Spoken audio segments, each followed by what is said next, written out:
পাতা, এখানে সজনে ডাঁটা নিয়েছি, বেগুন, আলুটাকে কষে নিয়েছি, উচ্ছে, পটল সব কষে নিয়েছি। এখানে আছে আদা, পেঁয়াজ, তেজপাতা। ফোড়নটা দিয়ে দিব। পেঁয়াজ, আদা, রসুন সব একসঙ্গে দিয়ে দেবো।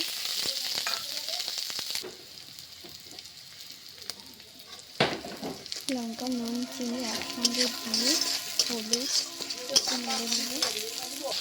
মশলা কষা হয়ে যাচ্ছে, শুকনো ডাঁটা বেগুনটা দিয়ে একটু কষে নেব। তারপর আলু, উচ্ছে, পটল, বেগুন সব একসঙ্গে দিয়ে কষে নেব।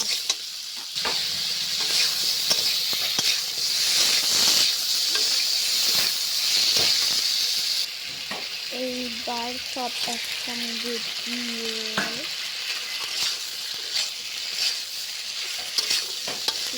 নিয়ে দিলে ফুটিয়ে নামিয়ে নিলে আমাদের রান্না। এবার নামিয়ে নেব।